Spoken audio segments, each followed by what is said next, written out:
Welcome back in No Man's Land listeners to a late night film sesh here from the boys Freddie and Cole. Like the Stones pumping out some late night tracks for you guys right after Shanghai. We got a lot to bring you this week. One, we got to finish up Shanghai, which feels like it started 3 weeks ago. I'm living on a high, having called Hubert Hurkacz winning that tournament 2 weeks ago. As I always say, check your receipts. We're gonna go from there to WTA to a couple events that finished up over there. They kind of got drowned out by Shanghai. And then we're gonna finish up as always, with a little Coley boys concern list. Cole, you got some making up to do on that concern list. All right, big fella. But boys, how we feeling? That's a good week of tennis. It's a good week and a half of tennis over there in China. Yeah, I feel like you said, it felt like it was almost 3 weeks or something that we were playing this event, but the tennis really was solid. I feel like this is a tournament. I'm glad it's back, I guess. But I feel like I was always looking forward to this event when I was growing up, and it seems like one of the big three plus Murray seemed to always win it, and there was always 3-set matches, and the fans are engaged. And it wasn't really anything short of that again this year. Really good level. Shelton, Korda, Sinner, Alcaraz, Dimitrov, Hurkacz. I mean, you name it. The level was there, and the matches were fun to watch. Yeah, really good time these past 2 weeks. Yeah, it's not your typical Masters semifinalists and quarterfinalists. It was good to see, like, I don't know, Nico Jari hanging out towards the end of a tournament, and Ugo Humbert. I mean, guys that you would see like hitting balls around in the back courts of the Chilean Open. And all of a sudden they're in the quarterfinals of a Masters. So it was good. I think it was probably a little bit harder for like the average tennis fan to stick with this tournament all the way to the end of the event. But look, the quality of tennis was great all the way through. Yeah, we got to address that first. We got to address that, Cole. You literally look like you're trying to evade the cops right now in like a Jason Bourne movie with the hat and the piped up collar and the black going on, man. You look like you're trying to evade the cops, baby. Yeah, you're the police, and I'm trying to stay in the shadows. But yeah, a lot of great champions here, and I think it's good to start off where Fred was, which was, I think a lot of us, and we talked about this at the beginning of the year, were worried about where tennis was going to go without the big three. And none of the big three showed up to this tournament. And there was a lot of buzz about Nadal coming back. We touched on that. The quality of tennis at this tournament, I thought, was incredible. The semifinals were impeccable. I mean, that Korda Shelton match had everything. It was back and forth. It looked like Shelton was going to win. It looked like Korda was going to run away with it. And that breaker to get that match going was just stupid good. And I think it's a good place to start right there. Is just how good of a semifinal that was, where Korda takes out, excuse me, that's a quarterfinal match where Korda takes out. And it was a great American match. We now have a couple Americans in the top 25. And then lost in all that is Hubert Hurkacz being the second ever player to one of the few players ever to win 2 Masters 1000s. Dominic Thiem's never done that. Marin Cilic never did that. Stan Wawrinka's never done that. A lot of great players have never won 2 Masters 1000s, and wham, Hubert Hurkacz comes out of nowhere, beats Rublev in a great final. Yeah, the level was so high. I mean, when I look at this draw, the round of 16, so that's 8 matches, and we had 1, 2, 3, 4, 5. 5 out of 8 matches were 3 sets. Shelton took out Sinner 7-6 in the third. Hurkacz took out Zhang 7-6 in the third. Marizan beat Rude 6-4 in the third. Rublev beat Tommy Paul 5-5. Jari beat Schwartzman 3 in the third. Grigor took out Alcaraz 6-4 in the third. I mean, we're getting some really high quality competitive matches. There's not a lot of blowouts. And I think that's just a testament to, like you said, Keith, without the big three here, I think tennis isn't suffering. I almost think tennis is benefiting a bit from this, because we're getting to see these next guys, like how they can really compete against the rest of the field.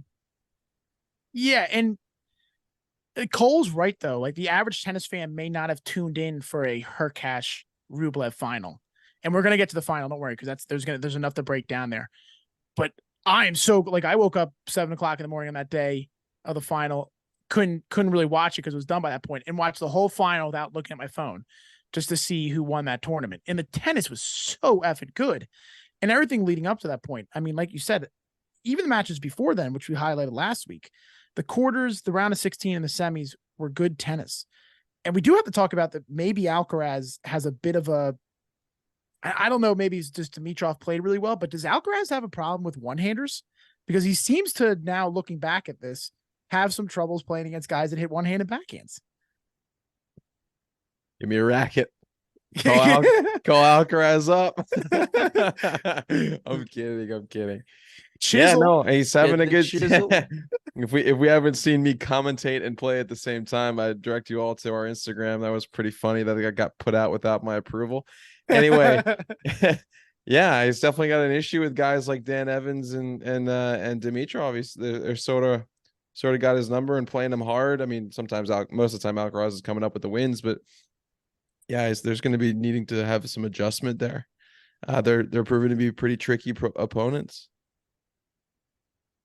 Yeah, I wonder if it's the fact that, I don't know, those two in particular, Evans and Dimitrov, really use the slice a lot more than most players. And does that give him some more trouble? I'm not sure, but I'd be curious to see if we kind of tracked some of those matches where he's had a little more struggles and what percentage of balls are being hit as slice compared to topspin.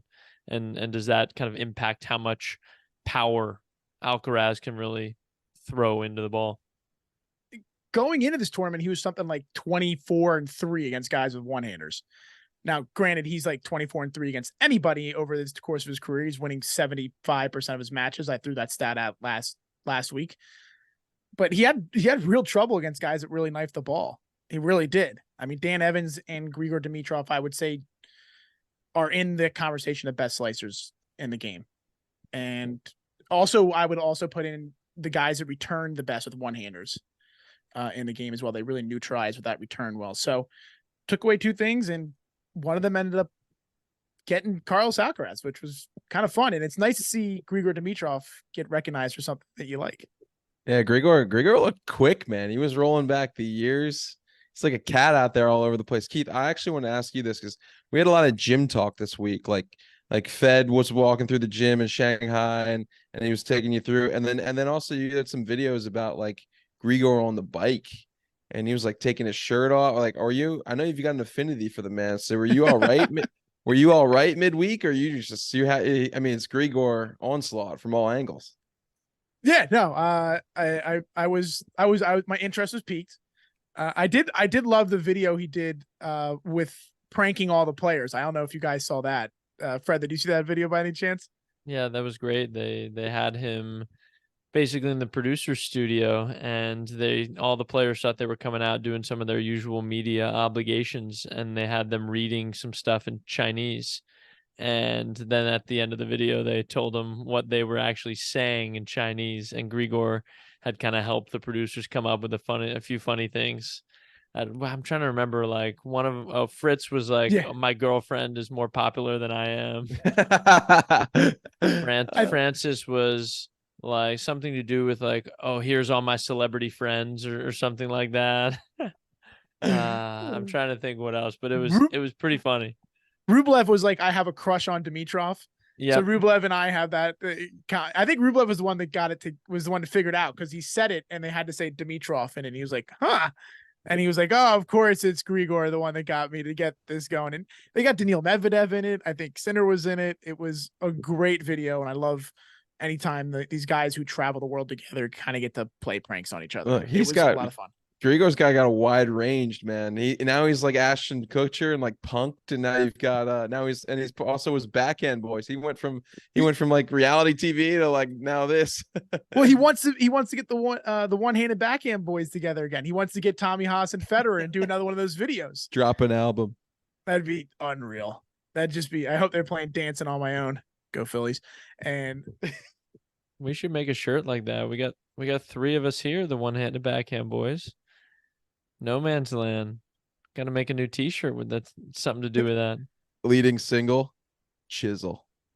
Yeah. Sounds like That's the shirt. We get a silhouette of Cole's slice with the ball going right into the net, and then it just says chisel. just Red Octobering its way down into the net. Oh man. Oh my Love that. God. Yeah, well, no, Dimitrov is now the elder statesman on tour. He's now the guy and so it's fun to see him kind of take that and run with it, that he's having fun, and especially with one of his good friends being Rublev, who's a young guy. And I think that leads really well into that final with Hurkacz and Rublev, which was great win for Hurkacz. I'm also kind of on the boat where this is just another huge opportunity lost for Andrei Rublev, who just seems to kind of not get in his way a little bit, not close a deal for him being considered one of the best players in the world every single year. He gets these moments and then just can't close it out. I thought we were over the hump with Monte Carlo this year. I thought we were there. I was all aboard. The Rublev wins multiple Masters, and we're a solidified top like 8 for the remainder of his career type player.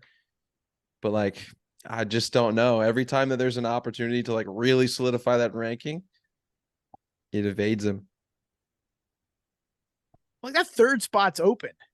That third spot is open on tour. Like, who's the third or fourth best player? And Rublev always is like, no, doesn't get there. I mean, anybody who watched that match, he was up a break in that breaker. He was up a break and in control in the third set breaker to win that match, and just missed like a routine backhand, and then Hurkacz took over. It was there to be won. What do you think that is? Do you think, obviously there's a mental component to it, but when you watch him play, is there anything that you see that is maybe holding him back from being able to step into that position, tennis-wise? Oh, obviously he's a one-tool player. No tools in his tool shed, as Stefano Tsitsipas would say. I think he's a lot like me, and he commentates everything. He's running dialogue that never stops. He never takes a second to breathe and decompress and see what's going on in the middle of a match. He either just like out hits you and outplays you, or he's constantly talking himself into like the worst mindset ever. I think there's a couple things that I think you touched on a really good one right there. Anytime that a player is yelling as much as he is, it's just wasted energy. And I think he wastes a lot of energy, like you were kind of saying there, Cole. And I'm famous for doing that as well. And the problem is I weigh 230 pounds, so I don't have much energy to waste. But he does do that to an extent. And sometimes it just takes people longer to learn how to win on tour and like really win. And I think that's kind of the case with Rublev. Stefanos Tsitsipas, for how much shit he got for saying that, was kind of right. Rublev doesn't have a backup game. Rublev's game is, I'm going to weigh a forehand, serve big, and then just hope my backhand's consistent enough that I can redirect it. But he doesn't like coming to the net that much. He doesn't slice or chip or change speeds at all, which we just saw was effective. And his serve doesn't win him easy points. It can. It's just like, he's obviously not the biggest person of all time, so he's not going to win as many free ones as a guy like Hubert. I just think that he has to learn how to win a match. I think he needs a little, weirdly enough, a guy who's in a funk, a little Stefano Tsitsipas, who just finds a way to kind of win matches when he shouldn't, because he changes things up. Whereas Rublev doesn't. Rublev's got one game and that's it. Yep. I was anticipating those answers. I think his lack of variety really limits his game. I mean, if you want to get real technical, yeah, I mean, the fact that there's not much slice and he doesn't look to move forward. And I don't know, if you were to watch at court level, it's a very small window that the ball goes over the net. He's not hitting very high over the net. He's got decent margin, but it's just everything's sort of within this window that's probably 6 inches over the net to about 2 feet over the net. It's low. And it's within that 1.5 or 2 feet window, and there's nothing else there. Even when he's defending out of the corners, he's just roping a ball back down the middle or cross court. So I don't know. I would love to see, as he goes into 2024, to try and, I don't know. Yeah, like you said, like Steph said, add some tools to the toolbox a little bit. The big thing that kind of agree with you, Fred, is the one thing I always notice out of him is when he starts missing, he starts holding up his fingers like this, like this close. He says this close all the time, and he holds up like that. And these are balls that hit the tape. And if you're a tennis player and you're on tour and you're trying to win and there's big moments and your margin of error is you're saying you're missing by that much, good fucking luck. Because that's going to break down on occasion. And it does for him in big moments. So that's the one side of that match I thought I saw. And he was a favorite going into that event because he was the higher ranked player, has the better pedigree. And, well, Hubert Hurkacz took it away from him with eyes closed and arms wide open. But Hubert Hurkacz hitting the ball with his eyes closed, winning an event. I don't know why I sang Creed there. Hubie dooby doo. Where are you? Rutro Reggie. Let's go, baby. Another check off of Cole's concern list. First, it was Coco Gauff on Cole's that entered Cole's concern list. Boom, wins the U.S. Open. Hubert Hurkacz enters the chat. Boom, wins Shanghai Masters. Need to start getting paid for this shit, man. Yeah, coincidence? I think not. I think not. Felix and Holger, they need to call me. yeah, they'll start winning Grand Slams. No, that final, and Hubert Hurkacz deserves a lot of credit for winning this event. One, he's a hot and cold player. We kind of know that about him. And now the talk is he's got the second best serve in the world. And I don't know if I'm going to go that far, but he's got one of the best serves in the game. And he's got a funky forehand and he's got a solid backhand. But the thing that impressed me the most for this title run and watching that match was that he plays defense better than any player I've ever seen that's above 6'5". I mean, that dude stretches and chips and slices and gets the ball deep to reset routinely. In fact, he loses points sometimes where he's got more time than he thinks he does and tries to do something on a ridiculous defensive place. But that dude hits 150-mile-an-hour serve where he wants to and then plays defense. It's got to be a weird guy to play against when he's on. I would love to be able to go back and find a clip from when we did a podcast sometime around Wimbledon, because I said that exact same thing about how he's one of the few guys that slides and moves spectacularly on a grass court. The guy just, he's a natural, he's a good athlete. Like he moves so well. He's 6'6", and he's sliding better than guys like Monfils. Like it's awesome to see. I think the next step for him is being able to obviously perform in the Grand Slams. He seems to have underperformed, I'd say, in the last 2 or 3 seasons at that level. Obviously, second Masters title for him. Done some pretty good damage across the rest of the tour. It doesn't seem like there's anyone on tour that, I don't know, necessarily bothers him or is just kryptonite. He just hasn't been able to perform in those Grand Slams. So I'd love for him to be able to take that next step of confidence. I feel like he was a short forehand away from beating Novak at Wimbledon, because that was a matchup I picked when we went and did the racket bracket back in July. And I said that was a quarterfinal matchup I loved and thought that Hurkacz would get through. Actually, I think it was round of 16. I think the round of 16. I think it was a third set breaker forehand. They would have put him up 2 sets to 1 or something like that. 2 sets to 1. Yeah. So, and that's, again, everybody was talking about, he's got the serve and he competes well and he moves well, and he didn't get over that hump. And then, so we'll see. I'm hoping he can keep this thing rolling, and who knows, maybe he's going to sneak his way into the ATP finals in a couple weeks. 11th right now in the race and rankings, and he's not very far behind 8th. He is not. And with Runa defending a ton of points at Paris coming up, that's another guy that you don't have to worry about, but there's a chance to hop him. So it's going to be, he's a guy that put himself in that spot. And Cole talked about this 2 weeks ago, that it was going to be somebody like this that was going to win the tournament. We thought here. So these guys want to make their mark. And also the incredible thing is, we like talking about, I've seen 1,000 different stats that there's like 5 Americans in the top 50 and there's 10 Frenchmen in the top 100. We just had 2 Polish players win back-to-back 1,000s in Iga Świątek and Hubert Hurkacz. Like that's incredible. Pierogies for everybody. Yeah, exactly. It's that's insane when you think about it. That country now has had more success, arguably, than a lot of great countries in terms of tennis in the past probably 10 years. And they're doing it. They're doing it every week. And I enjoy watching it. And I agree with you about Hurkacz having to make runs at Grand Slams. I think sometimes it's been draw related. Like you said, he's had Nadal on clay. He's had Rune on clay. Rude on clay, Djokovic on grass, and Nadal at the Australian Open. Like sometimes you're just not going to win those matches against those guys. Just kind of happens that way. Cool. Any thoughts on your boy? Yeah, your favorite tennis player on tour? No, I think you've summed it up pretty well, guys. I think you know, I would be lying to you if I said it wasn't an impressive week. I'm not going to discredit Hubert Hurkacz any more than I may have or may not have in the past.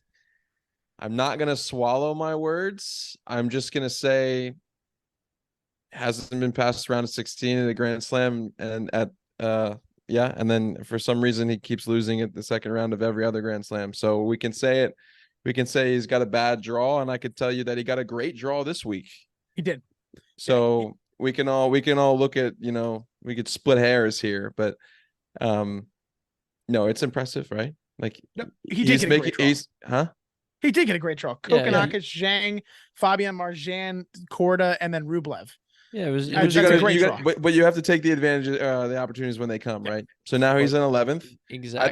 I think it's going to be really tough just like based on what's there for the race to Turin. Like, I mean, Fritz didn't do shit this week, and neither did Zverev and Rune, obviously. But it's there for the taking. He's just going to need some things to like really go his way. I'd be interested to see if he's playing like Tokyo this week. I don't know if he is playing Tokyo this week. He is, and he's unseeded because of when you enter. He was 15 in the world. Yeah, he's really gonna have to haul ass. Yeah. Like he's gonna need a big week this week, and then you know, hopefully Rune doesn't play as well, and Rude doesn't play as well, and then it'll you know, break favorably for him. But you know, guys are used to having big ends. The opportunities are there for like big ends a year. I mean, Felix did it last year, so it's possible. Yep, he has a rematch. He plays Zhang again in the first round, and then Tiafoe and Karatsev have a rematch of a City Open first round. I get to watch that one live, see those calves in person. Oh yeah, baby. I mean, right now, if we're looking at that race for that A spot, which is what we're looking at, it is Hubert Hurkacz at 27.75. He's 20 points behind Casper Ruud. He's less than 200 points behind Taylor Fritz. He's about 320 points behind Holger Rune. So that's where you're looking at right there. And Rune is defending a lot, and so is Fritz. Fritz had a big end of the year last year, I think, to get into the World Tour Finals. So there's a couple guys there he could hypothetically hop. He's got to make semis or quarters at least in the next couple tournaments. And Fritz has Nori first round. Casper has Watanuki, who is no scrub. And Rune is in Stockholm, I believe. Yeah, he's the one seeder, I think. I saw him put something. Yeah, he got a bye, so he's got Keith Monovich. Yep. Oh. Keith Monovich beat some guy named Carl Freeberg, who's 430 in the world. There's no way Carl Freeberg is not 95 years old. Yeah, no, he's that guy manages a hedge fund on Wall Street. No. Carl Freeberg is a door-to-door insurance salesman. There's no way. Rune got out of China and Shanghai as fast as possible. Back to Scandinavia. Well, we're not done in the Asian continent. We do have to round up some of the well, actually, no, before we round that up, this is a discussion that Fred and I had off camera, which is this is the 5th Masters 1000 where they've done the 12-day 96 player field compared to the old way, which was what, 64, Fred? With one less, with a couple less buys, and it was take over 1 week. So we're going to see the two contrasting Masters 1000s in Paris in a couple weeks, and the one that just happened in Shanghai. Which one's better to view? Do we like one or the other more than the other? Because I don't know. For me, I like a lot of tennis, but the 12-day event with how long the season is, it does feel like it kind of drags sometimes. There's a lot of buys. There's a lot of buys watching it. Yeah, I feel like it drags out a little bit. I could see, I don't know. There's, like you said, there's benefits, I think, to both. When I'm thinking about it now, just from a viewership standpoint, I feel like with this longer tournament, you kind of have a chance to see a few more of the matches because of the way they spread out the tournament, and you have 32 players have buys and all of that. But I feel like the compact event, I don't know. So I don't know if it's just nostalgia or the fact that I really think that a Masters 1000 event should be premier. And if you keep it at that 56 draw with 8 buys, you're really saying, okay, if you're not inside the top like 45, you have to qualify for this event. And so it really rewards the guys who are working towards that top 50 in the world ranking so that they can play main draw at these Masters as opposed to having to try and qualify and get in. And with this new format, they're allowing 96 or however many people into the draw, 96 with 32 buys. And so essentially you got to be around 85 in the world to get in. And so now you're opening it up to 40 or 50 more players, which is really, really great in some aspects. But also, I think it's kind of a little unfair to those who really grinded throughout the year to get their ranking to be top 40, 45, 50 in the world. I like it. I like the current one, the 96 96. with a bunch of buys. Yeah. And I like it for the fan perspective. Like, it's just a lot more tennis. We're seeing a lot of these like midweek, like Wednesday starts, but that's after 3 days of qualifying. So really it is a 2-week tournament.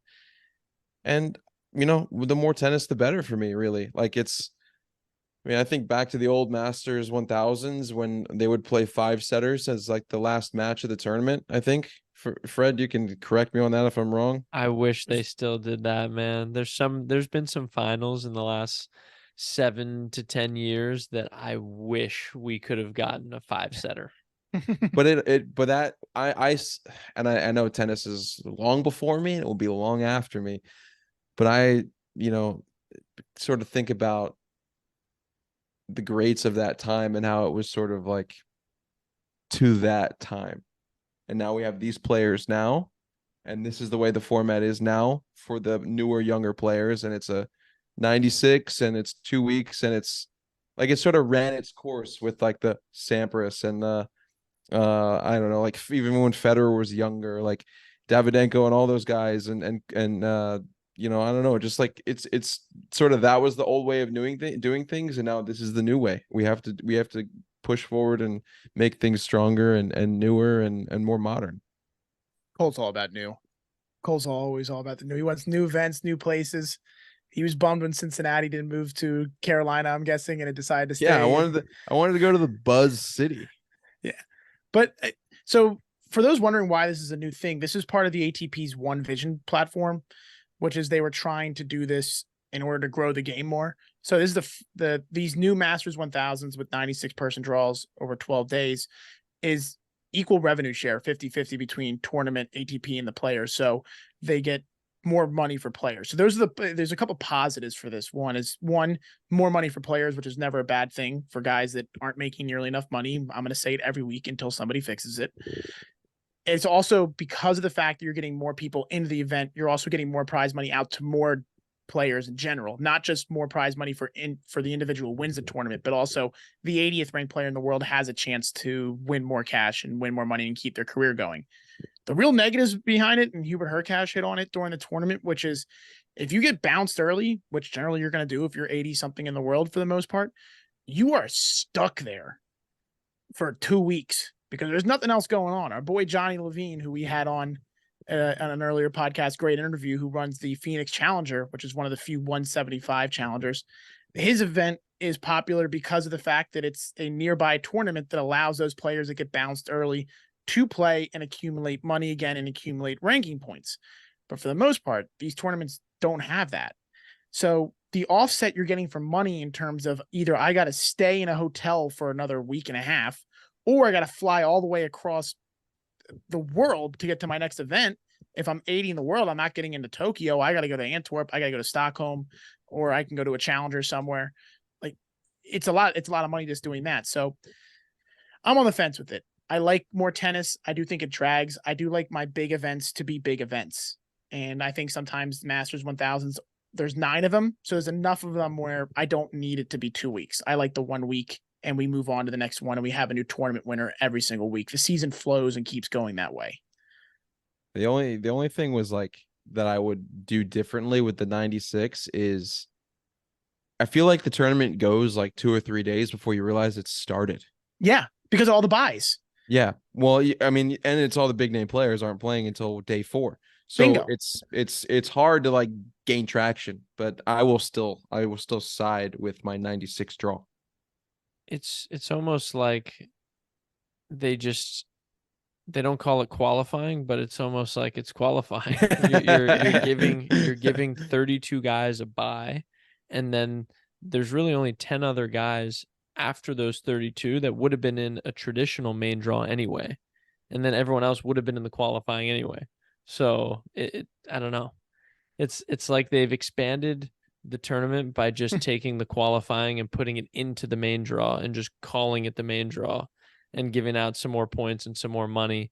And then, yeah, the real players don't play till day 3 of the event. And instead of it being an 11-day event, it's just a week-long event for those guys anyway. Fred, what's your definition of a real player? Oh yeah, we're doing that. I guess for the common person who's watching, if you're seated in one of those events, that's who they're paying money to see. He's right. That's I guess what you were saying when you're like, yeah, no one's playing until, when you say no one's playing, you mean the seated players aren't playing until that date. I just want to make sure we're on the same page there. Yeah, for sure. Big names. No, big names bring in draws, bring in prize money, bring in sponsorships. It's the way it's always been. That's why Roger Federer, Rafael Nadal, and Novak Djokovic were like the top players in any sport in terms of endorsement deals for years. The only tournament that did the 96 person 12-day event for 1000 was Indian Wells for years. And that made sense because Indian Wells is in the middle of bumblefuck nowhere in terms of the desert. So if you're a fan, you had to go out there, find a place to stay, and you had a couple days to actually enjoy the tennis there. That's the reason why I always thought they did that over 12 days, but I don't know how they're going to keep fitting in 12 days. I think it's a lot more tennis, and I think it's just making the schedule just somewhat messed up. I like the idea of more monies for players and more ranking points for players, but I think there's a way to do that with 64 as well. I just think there's a way to do it. There's got to be a way to take that money and divvy it out to other 250s and that kind of stuff and give everybody a chance to make their money. Yeah, or you make the qualifying more that too. More money, you know. Yep. I think there's a way you can try to do it and keep the tournament how it was, but we'll see what they end up kind of doing as they roll out this one vision thing you were talking about, Keith. Yeah. Well, we'll touch on the WTA. We'll move off of Shanghai, and there's a lot of other events going on, but we do have to talk on the women because it was a busy week on the women's side. We had Jess Pegula winning in Seoul. That's her second title of the year, which good for her. I can't believe it's only her second title of the year. That's kind of shocking that somebody that good who's played pretty well all year, that's only her second. The women's game has just been, it feels like everybody's won a title, and then Iga's like leading the way with like 5 or 6. Yeah, I'm seeing maturity from Jess. This is good. This is becoming more consistent. Like, this is what we seem to expect, right? She goes into Korea and she wins a tournament and she rolled through players that she should beat: Kuzmova, Kruger, Claire Liu, Yanina Wickmeyer, Juan, handled everybody. She did go 3 sets in one of those matches, but she bageled Liu in that last set. Like, business trip, went to Korea, left with some hardware. We like that. Make it happen more often, and let's see it happen in Australia, Jess. Apparently she's half Korean, which I did not know going into that, but she did talk about that. Yeah, pretty cool story. Her mom, I guess not, I don't know if I'd call it cool, but a little sad. But yeah, I mean, her mom was left at a police station or fire station in Korea when she was like very, very young, and then was adopted and brought to the US, and now she's a Pegula. No, that's a cool story. It's cool. So it's cool to see that happen. And like you said before, it's hard to believe that this is only Jess's second title of the year. I mean, she's 4 in the world. She's made $4.5 million this year. She's made multiple finals. She's made some deep semifinal runs. But yeah, pretty crazy. Both her titles coming in the back half of the year as well. Yep. Yeah.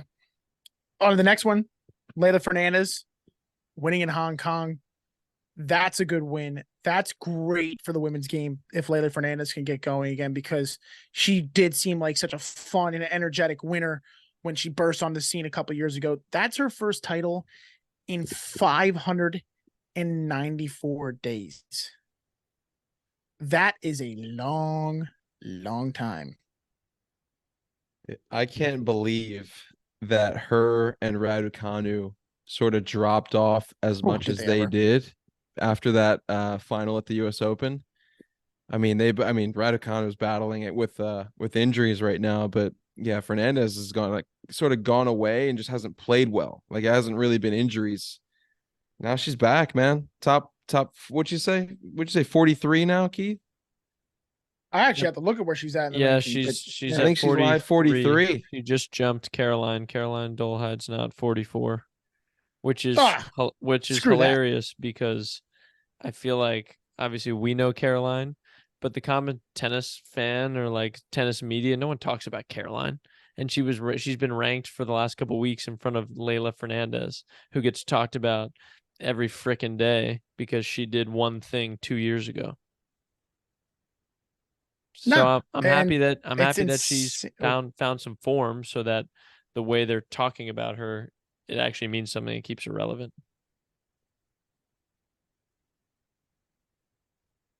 Paul, did that freeze for you too? Yeah, just a little bit, but was it me or Fred?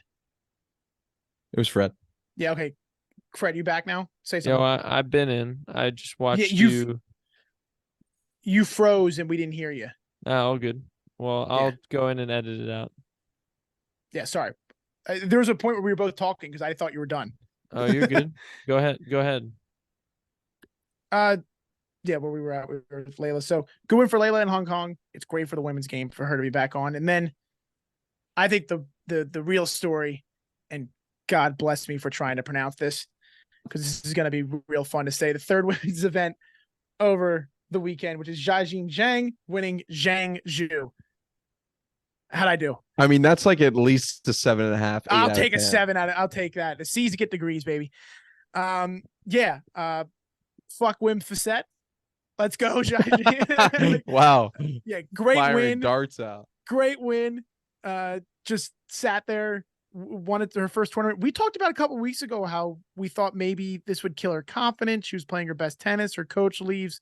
It's a betrayal to her family. It's a betrayal to her. She's in tears. And then she backs it up and goes out there and wins a tournament. And then shows off some golden pipes. She was all is good in her. All is good in her camp, man. It's like nobody ever left her. She was singing, with happiness and joy. Another title. I'm pumped for her. I really am. It's a good win. And we got a lot to look forward to this week. We have on the men's side, 500 in Tokyo, which that field is absolutely stacked. If anybody's looking at that, I mean, I don't think Cam Norrie is seeded in that tournament. That's how good that. So is Hurkacz. Hurkacz is not. Yeah, which is what you said. That's just stupid. The tournament is on a hard court, so Norrie is probably not going to be seeded as he's a clay dog. Clay dog. Cam Norrie is Cole likes to call him. We also have Antwerp and Stockholm going on there. So tune in for some really good tennis this week, because that does seem like, you're going to get tennis from like 10 o'clock at night to on the East Coast to like 3-4 o'clock in the afternoon. Probably it's nice bit of watching, nice bit of viewership going on. Click on that and just be happy to watch it. But before we sign off, we do have to as always, Cole, I'm excited. Short list this week. Cole's concerned, short list. We talked about him a little bit just then and there with his former player winning a title. Wim Facet. We don't keep receipts here, man. You can't return gifts that you already had. There's no trade-ins. You can't come back. It's already over. So tough for you. But man, I really hope Naomi finds a court soon, because that slush fund money is just, that Naomi Osaka slush fund money could be just getting sucked up real fast on expenses. I mean, Australia. I hope she plays Australia, or else I'm going to be out another paycheck. Anyway, has Wim Fissette turned a bunch of people into anti Naomi Osaka fans? I just want a statement. I want a statement. I want a press conference, and I want a Wim Fissette statement and presser. Chuck the coach out in a press conference. Yeah, no coaches do it. Like that's it. I've been upset, and I'm very. Naomi Osaka's hitting again, which is nice because we have two greats of the games hitting with Nadal and Osaka. But yeah, screw Wim Fissette. Go Zhang Zhang. Let's go, baby. Maybe that's what our platform, we can start doing some coaches press conferences on here at some point on No Man's Land. Yeah. Flip flopping ass Wim. Anyway, here we go. Number 2, we're gonna go with Felix. I mean, he's got a lot of points to defend, and I don't know if you guys have been watching the tour lately. I know you have. His results ain't looking great. Fred, why don't you walk me through how many points this man is defending in the next 3 weeks? Yep. So this time last year, he won Antwerp. So that's 250 points. Then the following week is Basel, and he won that one. It's 500 points. Then he made a semi-final run in Paris at the Masters. So that's another 400 points he's defending. And that good run at the end of last year qualified him for the ATP finals, where he won 200 more points. So you're looking at, I don't know, 1,350 points. Yeah, 1,350 roughly. Yep. So I don't know if he won in 3 sets today in Tokyo. So that'll get him a couple points. But he's for this week, he's got to make up 250. So in this Tokyo 500, he's got to make the semi to really cover any ground in that. I mean, he's really got to make a final to cover everything from this week last year. So we could be talking in about 3 weeks that he's outside the top 50. I mean, yeah. Sorry, Cole, to cut you off, but a couple weeks ago, he's 54th in the race in terms of points won this year. 54th. Just like that's an incredibly low. He's had 12 early round exits, so second round or earlier exits this year. He's like 2-10. I think he's like 3-11 since Madrid. It's just been awful for him. Yeah, he's currently 55 in the race, and he's moved up 4 spots today with his win. At this point, Felix is an absolute mainstay. He is the cornerstone of the list. Like, he's got to be there. He's been on the list like at least a month now. And another person who's vying for that cornerstone title is Holger Rune, coming off an absolute beatdown from the Virginia boy himself, Nakashima, 6-love, 6-2. I mean, he was giving out breakfast bagels. I mean, it's horrific. He was giving out Bodo's bagels. Oh my God. Nakashima doing us all a favor.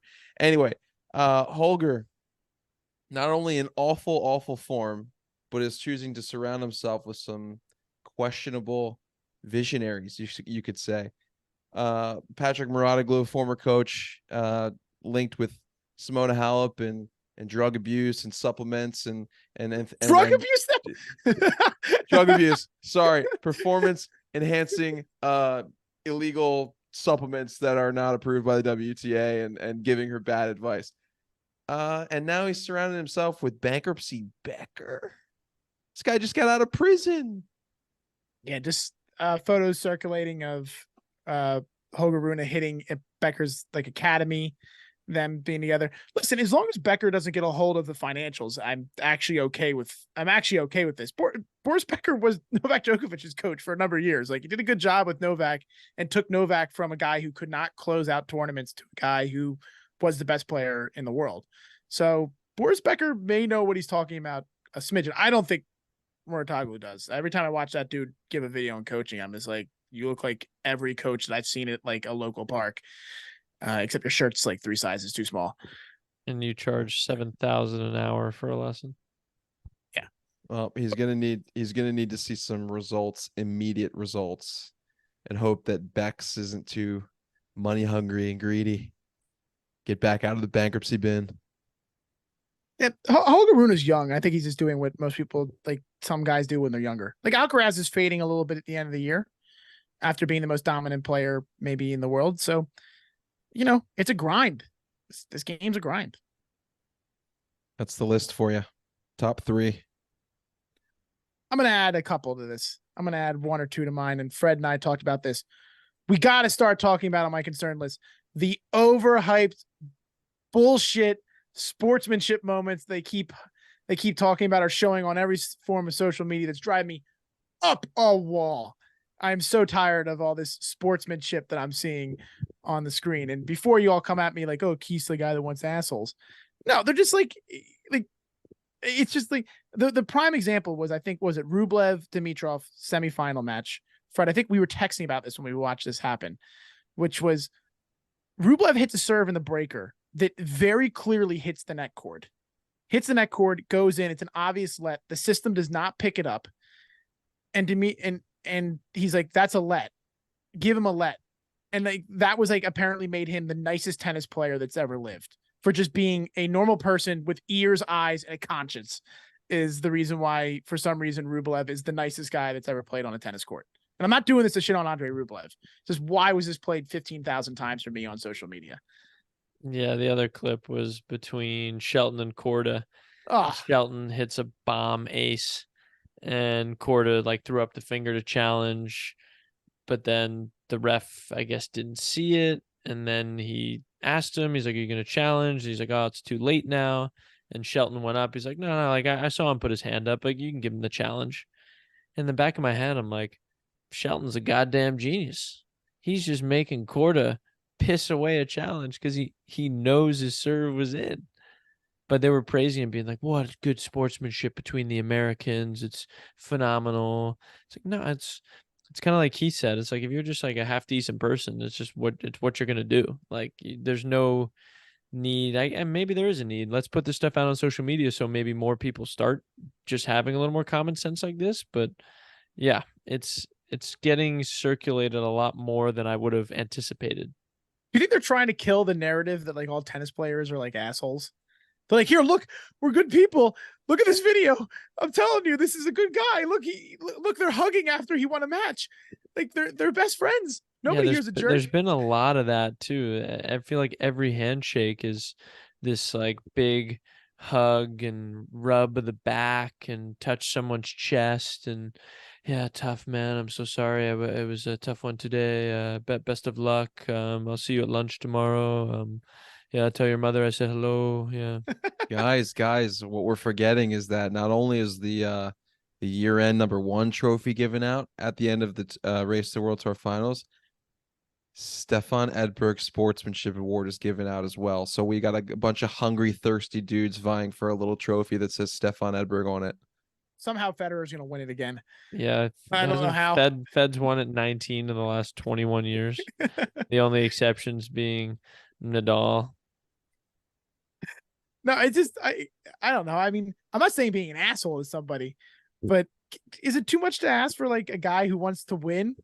Like, the guy that wants to go out there and just like does like the old school handshake. It was just like quick clap. And he did like the head, like the fake head nod with like a bit of a smile. Like, yeah, I got you today.